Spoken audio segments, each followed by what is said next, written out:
How's it rockin', Dween Nation? You're listening to the Dween Sports Podcast. We're about to get underway. But before you give us a listen, we'd love if you could like, comment, subscribe, and share. We are posting weekly sports content, and we want to build up the brand that is Dween Sports. Thank you all, and enjoy. Welcome in, Dween Nation. This is your host, Justin Paez, alongside Genoa Agudelo, and we are back to discuss must-starts, must-sits for Week 9 of the NFL season. We already discussed bold predictions in a previous episode, our NFL game predictions. We had some major takeaways from Week 8, as well as waiver wire picks for this week. So we got all the tools you need to help you set your lineups and win your fantasy matchups for the week. And we're going to cap it off with this episode. So before we dive into everything on it, Genoa, how you doing today?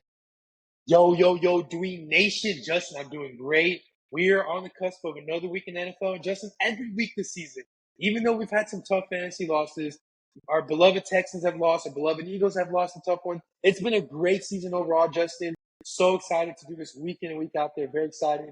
And these are one of the more fun episodes. Obviously, all our episodes are fun, but nothing's better than a good old classic starts and sits there, Justin. A lot of people, they're itching for a win here, Justin. They need to make a run for the playoffs. I'm one of them in a couple of our leagues. I know you're one of them. We need to make the fantasy play. We've got to. We cannot be at the bottom four there in that consolation bracket. So this is the video to make that push towards the playoffs for everyone out there in Dween Nation. I'm so excited to get right into it. Yeah, man. And I'll start us off. I'll jump us off at quarterback. And I have a guy that you would normally, in a normal year, unlike this one, would be like, oh, for sure, I'm starting in my fantasy lineup every week. I mean, he's Patrick Mahomes, but it has not been the case. He is the quarterback 21 on the season. It's been a very rough ride. If you've had him, he's been just about unstartable. He's honestly played somewhat bad, even though the Chiefs are undefeated. But I have him this week at home against the Tampa Bay Buccaneers. They have been just awful. 30th against quarterbacks this season on Monday Night Football. I think this is a big game for Patrick Mahomes to finally crack that top 5 at quarterback this week. And although you got to be hesitant, obviously, through what we've seen through 8 weeks, this is the week for Patrick Mahomes. Yeah, Justin, that's crazy that this year we're kind of saying that. I had going into the season, Patrick Mahomes having a dominant year. I had the Chiefs being undefeated throughout the season. I guess I'm right about that, Justin. Yes, but go far. but you know what? He has not been a quarterback 1 at all, Justin. You mentioned he's quarterback 2. There's something interesting. I was looking through ESPN. He's only owned in 95% of leagues, which is crazy because, obviously 95% is a lot, but still 95%. I mean, with that 5% he's dropped in some leagues, I mean, Patrick Mahomes, Justin, is not owned in, 100% of leagues. 99, that's crazy there, Justin. But you know what?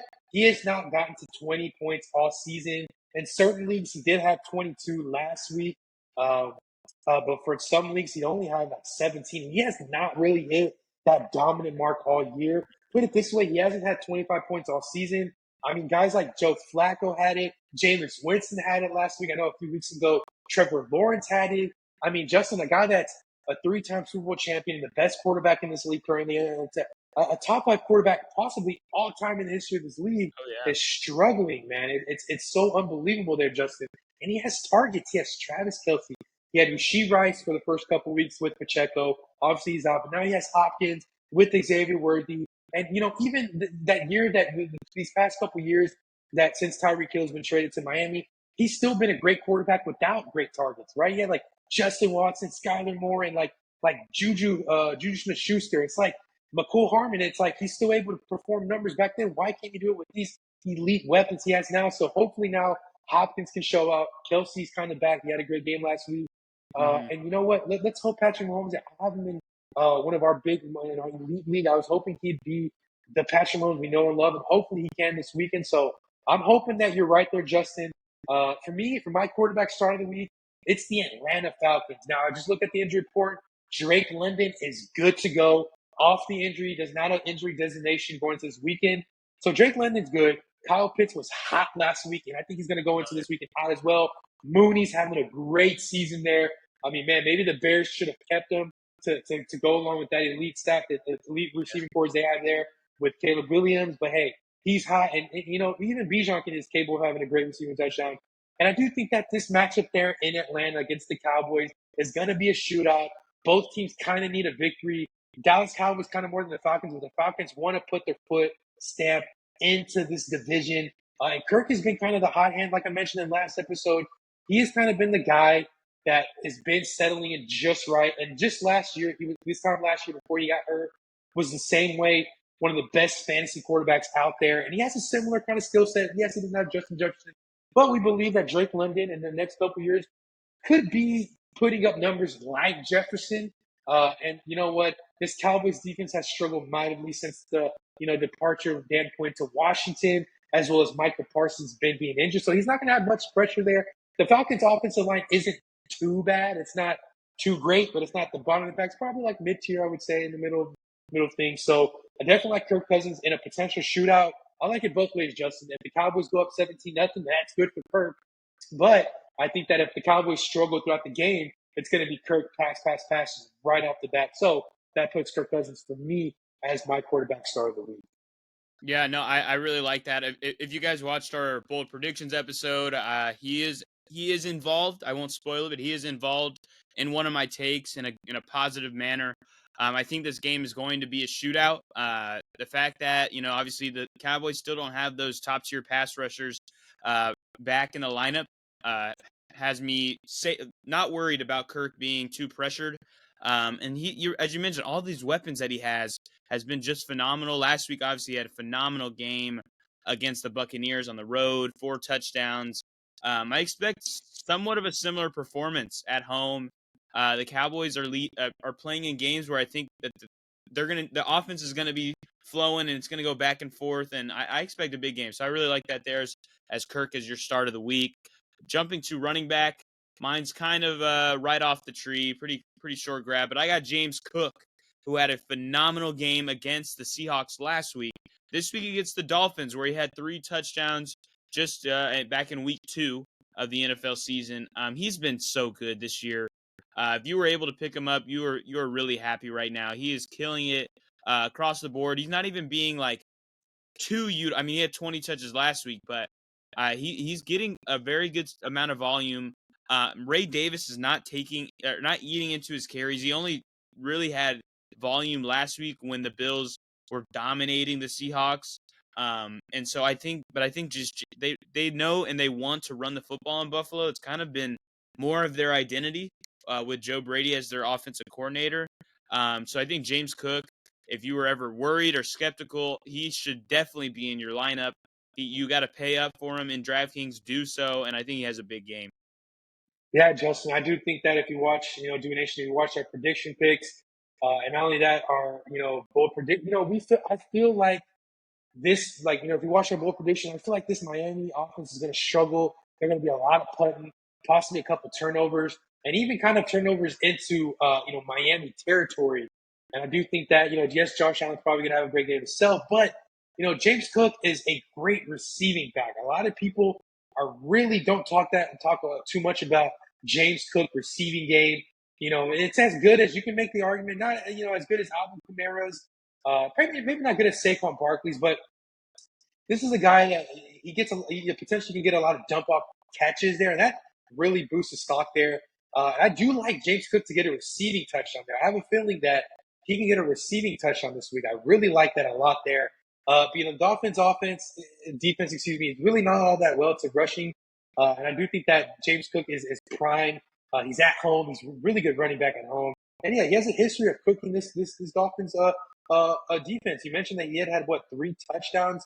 And he had a receiving touchdown actually that week 2 victory in Miami. So I do think that in Buffalo, it's going to be no different there. Definitely love James Cook as your start of the week there. For me, I'm going to go a little deeper. This is a guy that I was not too excited for going to this year, and that's Tony Pollard. But look, I like kind of the Tennessee Titans this week at home against the Patriots. I think that the Patriots might not have Drake May. I do think that their defense is good enough to get some stops on Jacoby Brissett potentially. And you know what? They don't have, Hopkins no more. And, Ridley had a good game. And Pollard had 94 rushing yards on this tough Detroit team last week. So I do think that going into this week, he's going to kind of carry things on. Justin, he has not had a 100-yard game all year, although he's he's had some touchdowns this year. So I like Pollard to kind of end this week with 100 yards and a touchdown this week. And, he's home. And it's against the Patriots. So you can make the argument this is somewhat of a toilet bowl. This is kind of the two teams that are kind of at the bottom half of the draft order. These two teams will most definitely be picking top 5 in next year's draft for sure. One might be looking to get a wide receiver, and the other team most definitely will be looking to get a quarterback there in Nashville. So, but these two teams at this point in time right now are going to be fighting for a win. Not thinking about the draft order, thankfully. And I do think that this Tennessee offense is going to get going through the legs of Tony Pollard. Yeah, and as you mentioned with the quarterback issue at hand, I think they're going to want to rely on their star back that they paid pretty good money this offseason. And he's been very good from expectations we had for him. Only a couple games under 10 fantasy points. He's getting the volume. He hits over 15 carries a game. So I expect a very good game from him. The Patriots are 31st against running backs. We saw obviously the big Tank Bigsby game a couple weeks ago, and then before that was Joe Mixon. So we've seen very good performances on this Patriots team against this Patriots defense. Also, this week the Patriots traded one of their best defensive players in Josh Uche to the Chiefs, to the Kansas City Chiefs. So they just lost they lost a very good player to me, and so I think that Tennessee, they're going to pull out this victory. Somewhat, it will be ugly. But I don't expect at all that the Patriots will take a commanding lead. So I expect Tennessee to just be running the football. And Tyjae Spears is still questionable to play. He's missed the last 2 games. So you got to keep an eye on that. But I still, regardless, think Tony Pollard is a good play. Jumping to wide receiver, I have Chris Olave for the New Orleans Saints. A lot of it is still basing on, I do believe that we might see the return of Derek Carr this week. But regardless, we saw Chris Olave have a very good game last week against a hard defense in the Chargers. He had over 100 yards on 14 targets, which is wild stuff. I think with the absence of Rashid Shaheed due to the injury, it's all Chris Olave in the passing game. It's him and it's Alvin Kamara. And now this matchup against Carolina, being that Carolina's been very bad. I mean, they're looks like they're 18th, so they've been somewhat, but they're bad. They're bad. I think a lot of people kind of run funnel through them usually, but I think Chris Olave is just now he's kind of finally secured. I feel like this year and last year it was Shaheed kind of clouding him and not allowing him to become that star wideout. But I think this is another week that he gets to step up and have a really big game with Rattler or Derek Carr. Yeah, Justin, definitely. The first couple of weeks, Olave and Carr were kind of building a chemistry together. And looking on here, it looks like Derek Carr will be set to return here. It was reported earlier today that he's feeling fine. And it's looking like he will get the start this weekend. I think Saints fans are rejoicing. I'm a little bummed out because I was really hoping that it worked out with Spencer Rattler. Unfortunately, it just did not look good at all. He was a guy that I think was on a waiver picks a couple of weeks ago. Man, I was wrong about that. I was hoping that'd work out. Maybe it could work out in the future with a different coaching staff. Obviously, Dennis Allen's more of a defensive-minded head coach. But with Derek Carr returning, it's very prime for Chris Olave. The Ohio State product is very prime to have a great game there in Carolina. This defense gives up a lot of yards just overall there. And I know Bo Nix had a great game last week against them. And I think a couple tight ends scored a touchdown. But you know what? I think it's going to transition to some wide receivers going off. Obviously, Rashid Shaheed is out for the season. And so I do think that it doesn't matter. Derek Carr, he's going to come out this game swinging. He had a press conference earlier today, I believe. He's very frustrated with his injury. And I do think that he's going to be very motivated to get the Saints their 3rd win of the season. They've lost a good amount in a row. And I do think that Olave will lead them to a victory. The only way they will win is actually surprisingly won't be through Kamara. It will be through Chris Olave. So I'm with you right there, Justin. For me, I have a little 1-2 punch for my wide receivers. I'm going to first start off with Courtland Sutton. And the Broncos are going against, the Ravens. And, Genoa, why are you, saying, a Broncos receiver is going to go off in Baltimore? Well, look, let me tell you why.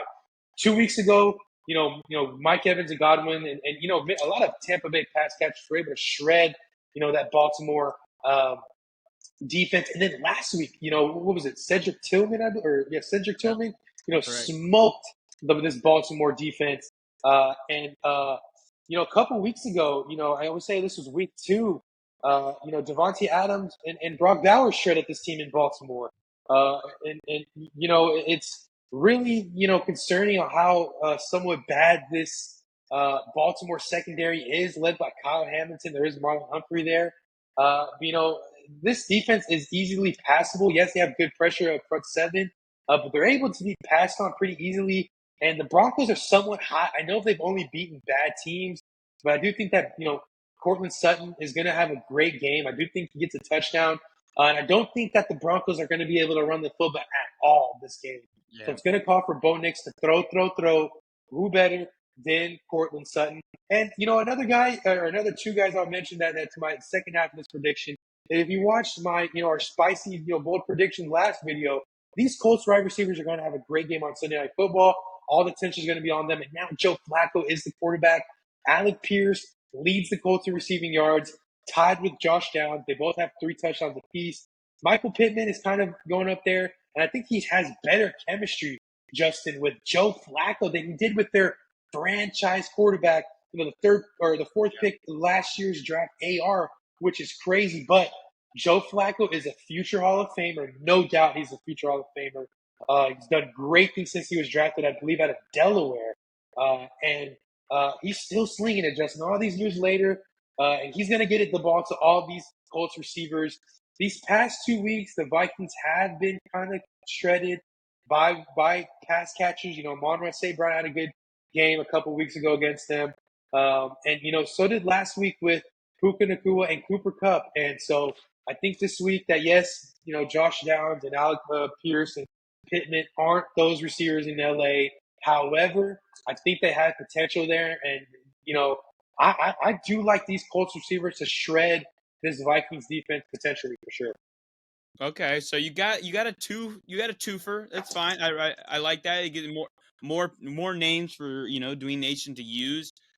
First with Courtland Sutton, at Baltimore. Obviously, the Baltimore Ravens have been very bad against the pass, so I really don't have any stats to back up my take here. But for some reason, I'm expecting Baltimore to lock in this week. It's just like a gut feeling.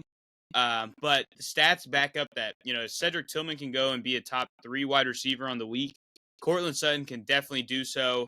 And Bo Nix and him have been connecting, especially last week against the Panthers. 11 targets, 100 yards. So I like that take there. I think he's still worth the start. It's kind of a gut feeling, though. For some reason, I think Baltimore's going to play well this week on the defensive end. And then with the Colts receivers, I completely agree. I think it's going to be a great one. I think my favorite start out of the 3 is Josh Downs, because he's just been he was playing good with AR. So I think that Downs is the best of the 3, but I do think all 3 are very very worthful starts. So I think that's a great take there. Transitioning to the sad part of our episode, if you want to look at it in that lens, but it's also very helpful. We have our sit of the week. We both pick one, and for me, this is a tough one because I am a Texans fan, but I have CJ Stroud on Thursday Night Football, which by the time you're watching it is tonight, so hopefully you can hurry up and fix your lineup. But tonight, CJ Stroud plays the Jets on the road. Obviously shorthanded with, Diggs being out for the season. They still don't have Nico Collins. So it's up to Tank Dell, and it's up to Xavier Hutchinson and maybe John Mechie, obviously maybe Dalton Schultz, and of course Joe Mixon. But last year in a game against the Jets, obviously a lot of Texans fans especially remember it. It was awful. Zach Wilson led Jets, dominated 30-6. CJ Stroud didn't throw a touchdown and only threw 91 yards passing.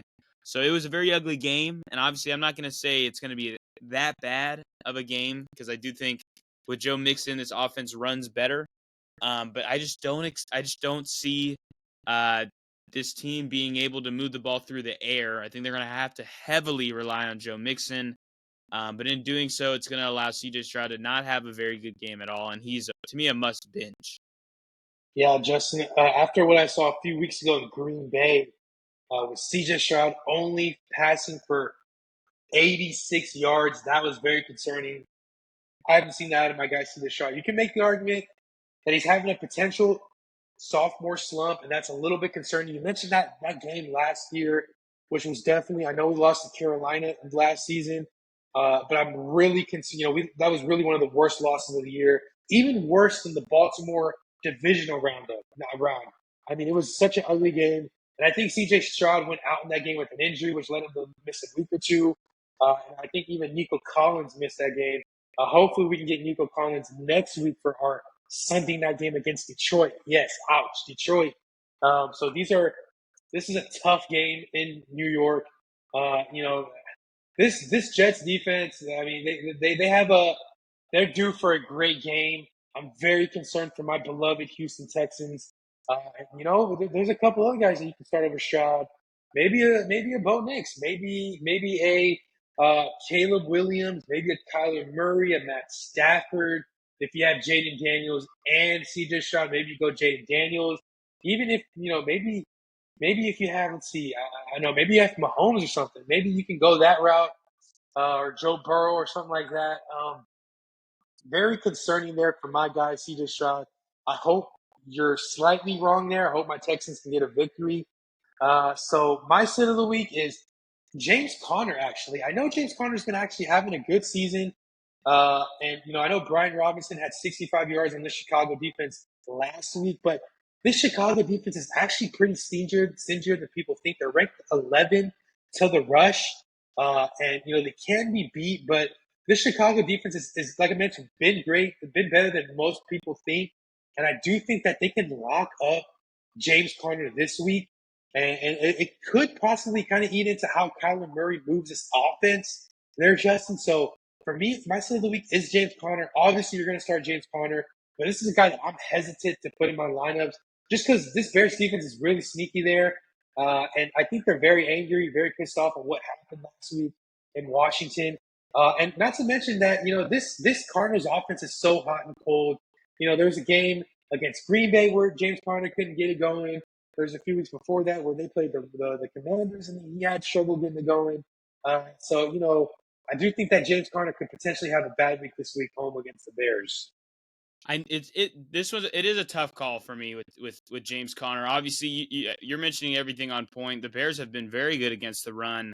Like prior to the one game against Jonathan Taylor back in week 3, they've been very stingent against the running back position. And just when you watch James Conner play football, though, it's really phenomenal. He's been he honestly to me is the savior of the offense at times, especially against the Chargers on Monday night a couple weeks ago. But it is a tough matchup. It's a tough gig. And I agree. Chicago is very angry that they lost that game that they had, by all the way up to, a second left in the game. So I think that is a good take there. It's a cautious play. Some people might have to play him based on their lineup, but I think that it's going to be a tough one, and he's going to need to get in the end zone in order to have a big day. But yeah, that is our sits of the week, Dween Nation, and we got one more side of our episode, as you know, and we always end with our kickers of the week, our streaming plays. And for me, real quickly, I got Young Hoku of the Atlanta Falcons. I think as we've mentioned a lot over the last 2 episodes, we expect a big shootout between Atlanta and Dallas, and in doing so, I think there will be drives where that the Falcons score touchdowns, Young Hoku gets points, and the other drives that aren't touchdowns will be field goals for Young Hoku, and he's been very solid this year, so he's a start for me. Yeah, that's a good pick there. Young Hoku is a really good kicker at home there. So anytime you see Young Hoku there at home in Mercedes-Benz Stadium, love Young Hoku for the Falcons. For me, it's going to be Jake Elliott. And like I mentioned, this Jags defense. I mentioned in our spicy picks, one of the worst defenses overall you'll see this year. Probably along the likes of like Carolina and a few others out there. And I don't think the Eagles punt. Maybe they have one, maybe 2 punts. And I do think that Jake Elliott can hit a bomb right before halftime, maybe a bomb coming right after halftime in the third quarter in their first drive. He's going to definitely get a few extra points, probably 5 or 6 extra points there. And, I definitely like to have some field goals outside of 45, 50 yards there in Philadelphia. He's such a great kicker. So I like Jake Elliott as my kicker of the week. I think that's good. I think you got to find kickers that are on an offense that are going to be in scoring position just about every drive, and that fits the bill for Philadelphia against this Jacksonville team. So I like that there. And Dween Nation, that caps out our last episode of the week. So hopefully use all these tools to help you set up your lineups and hopefully win your Week 9 fantasy matchups. After this week, we'll be halfway through the regular season. Crazy to say. But thank you guys for listening. And Genoa, send us out. Yo, Dween Nation. This was our starts and sits of the week. This is the run to the fantasy playoffs here. I would say a month from where we are right now. Fantasy playoffs will kind of be kicking in and starting. The formats and the playoff pictures will be kind of settled in. So definitely, this is the final run, the stretch to the fantasy playoff. So definitely, thanks for watching. Definitely check us out on YouTube, TikTok.